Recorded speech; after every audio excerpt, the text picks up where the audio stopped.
Salam cuan. Video kali ini kita akan bahas tentang perbandingan antara deposito dan trading. Banyak teman-teman trader yang pengen dibuatkan video perbandingan antara kita deposito dan kita trading. Seberapa besar sih perbedaan antara deposito dan trading? Oleh karenanya di video kali ini kita akan bahas perbandingan besaran bunga dan risiko yang terjadi antara deposito dan trading. Sebelum kita membandingkan antara deposito dan trading, kita akan mengambil contoh dua klaster tipe finansial orang. Ya.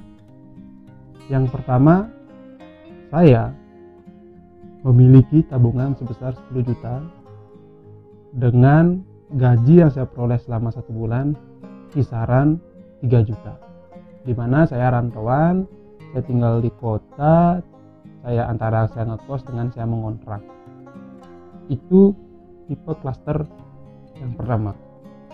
Klaster yang kedua, saya memiliki tabungan kurang lebih 50 juta, dimana gaji yang saya dapat setiap bulannya sebesar 5 juta, dan saya lahir di kota, tinggal di kota, saya punya rumah orang tua, warisan juga orang tua punya beberapa kos-kosan.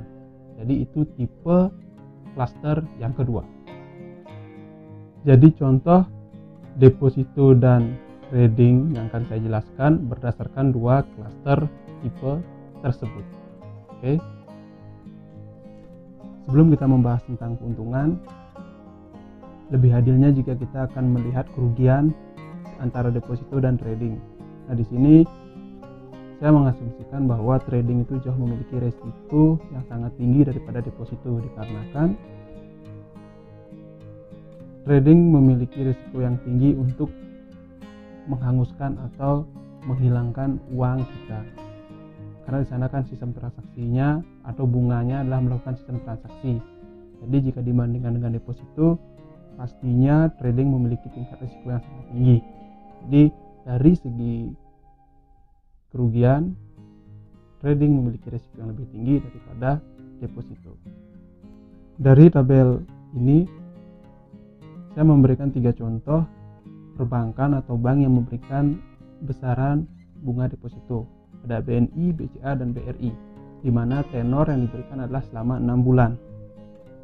Jadi di antara 3 bank ini, BRI lah yang memberikan bunga bank deposito yang paling besar, yaitu sekitar 2,50% per 6 bulannya.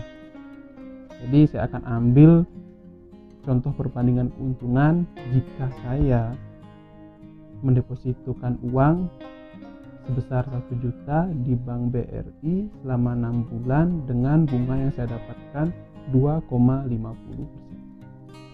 Langsung saja kita menghitung besaran keuntungannya. Nah, di sini saya memakai aplikasi yang namanya Livecall. Ya, jadi di sini tinggal kita masukkan berapa dana awal kita deposito, lalu berapa besaran bunga yang kita dapat dipotong dengan pajak.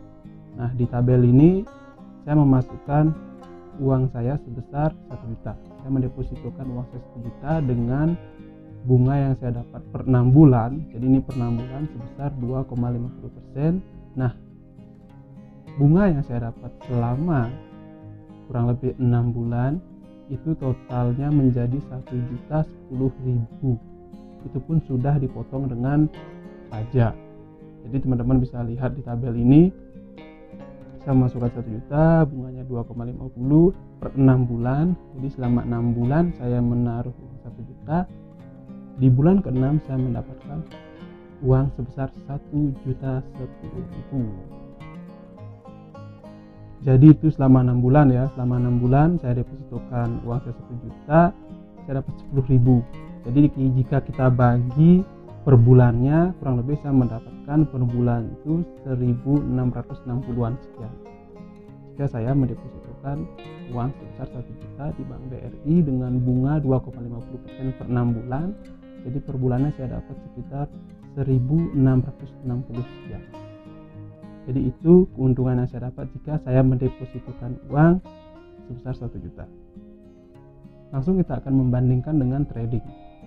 Nah, di tabel inilah tabel trading kawan saya. Jadi teman-teman bisa lihat keuntungan yang didapat tiap bulannya tidak menentu, tetapi saya tidak bisa menjelaskan apalagi ya, keuntungannya jauh lebih besar daripada deposito.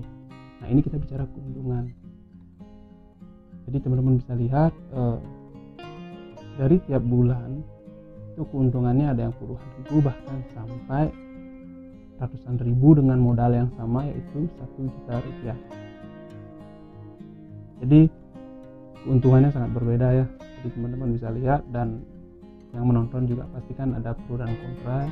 Ya inilah perbandingan kalau kita lihat dari segi keuntungan antara trading dengan deposito, di mana 1 juta kita deposito selama 6 bulan kita mendapatkan 1.100.000, sedangkan jika kita trading kita bisa mendapatkan keuntungan yang mungkin lebih dari 20% bahkan 30% dari modal kita selama 6 bulan jika kita melihat dari keuntungan. Dari penjelasan saya ini pastinya satu sisi ada keuntungan dan satu sisi juga ada kerugian. Jika tadi kita lihat kan dia kan emang pintar dia trading kan gitu umpamanya. Nah, itulah akan selalu ada keunggulan dan kelemahan. Kembali lagi jika kita asumsikan di awal, ketika kita berada di klaster orang pertama dengan budget kita hanya sekian, ya saya merekomendasikan ya lebih baik kamu belajar trading, karena kan dari trading kita bisa merubah finansial kita. Hanya saja ya kita harus terus belajar, kita harus rajin-rajin membaca, kita harus terus latihan open posisi di akun demo. Jika kita memang memilih klaster yang kedua, ya pastinya itu jauh lebih aman kan, karena kita juga tidak tidak memikirkan hal apapun. Rumah sudah ada, tabungan juga kita sudah punya, jadi kita tinggal menikmati saja, kita tinggal bekerja saja. Beda halnya di klaster yang pertama, dia tidak punya apa-apa, tapi dengan dia memilih trading dan mau belajar, jauh sekali perbandingan antara bunga dari deposito dengan bunga dari trading ya.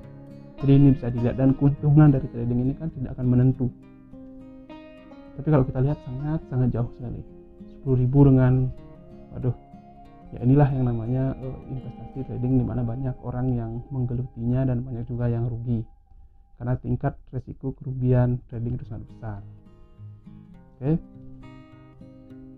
Dari penjelasan saya tadi, kira-kira teman-teman milih yang mana? Dan itu saya serahkan ke teman-teman. Saya hanya memberikan contoh ketika teman-teman berada di posisi klaster pertama dan klaster kedua, apa yang harus teman-teman lakukan? Pada deposito, apakah trading?